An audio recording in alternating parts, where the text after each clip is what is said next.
We're very pleased to have Kun Sombath, who is the recipient of the 2005 Ramon Magsaysay Award, and this was in recognition of his vanguard role, often at great risk, in trying to expose some of the issues related to the rapid development according to the GMS plan in Lao PDR. So, Kun Sombath?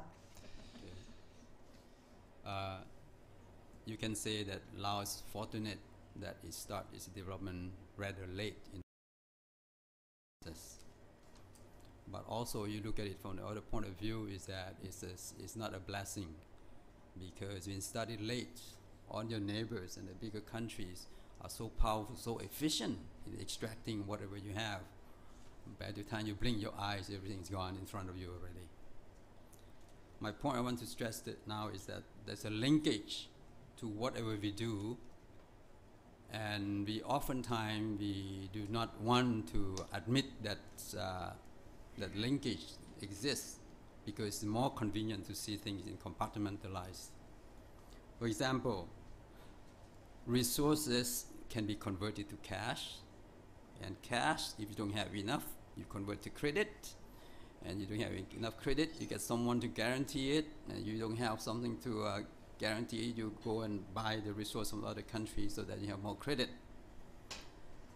And the credits actually fuels the consumerism, which is also fueled by competition nature of our system, which is also fueled and fed in by our greed.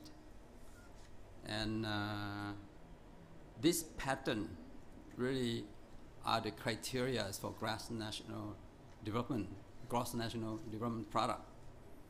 And we're using the GDP as a sole indicator for progress. There's a lot of flaw in there, because when the GDPs basically can come out of calamities, crimes, destruction of the environment. We don't make these connections because we don't want to see it. Waste also resulted from this gross development products, and we dump the waste, we distribute to weaker countries.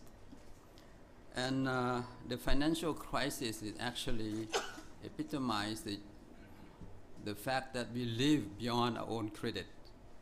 And this credit, we tend to forget the credit comes originally from the natural resources. How far can we go living on credit without recognizing the degradation of the ecology? Recently, it was reported that we are consuming the resource that beyond our world can supply. For example, by 2030, you will be needing twice the resources the Earth can provide. And the same prediction was made 3 years ago. It was estimated by 2050 we will reach that point. Now it says it's 2030. So the financial crisis, I think, is not happening in isolation. It started in Southeast Asia, and it was predicted then that it would hit the US in 10 years' time. I think it's very accurate. And we tend to think that it will not have connection to us, but it will come back to haunt every one of us. And beyond that credit is that the ecological credit. When we change the ecology, what we do is that we produce an ecological deficit. How far can we live on the ecological credit card before we hit the ecological crisis? When we hit ecological crisis, I don't think anyone can bail us out or buy us out. We are all in the same boat. And if we don't work together, and if we ourselves individually don't make the link, what we consume, the way we conduct our life, I think we would not be helping in regaining the ecological deficit. I think the Mekong region, and especially Laos, we started late in the process of development. I think there's a chance, there's an opportunity to at least sustain or produce an ecological surplus rather than a deficit. And of course, Laos cannot do on its own.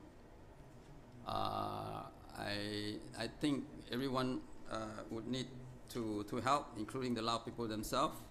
We feel that by producing electricity and being the battery for the Mekong region would bring us prosperity. But all of this is done at the expense of the ecology deficit. And I would like to suggest that we have to start with our education process. Let the young people be included and see that things are connected. And we have to start with connecting the education. Right now we separate math and science, language completely. And we see water as a commodity. We don't link it to life. We don't see that water actually is a source of life, and all lives are operating in chain of ecology. And if our young people are not taught how to do the link, and if we don't teach them to see that one day we will be consuming more than the ecology can produce, then we are in trouble. And this flaw in the education system, I think, is not only in Laos. We also learned it from other countries. But at the same time, there are good practices here and there. But somehow, we are not trained to think in terms of linking systems, linking connections. Good practices happens in isolation. We do not seem to link them. We tend to, in fact, have a blind spot, turn a blind eye to this.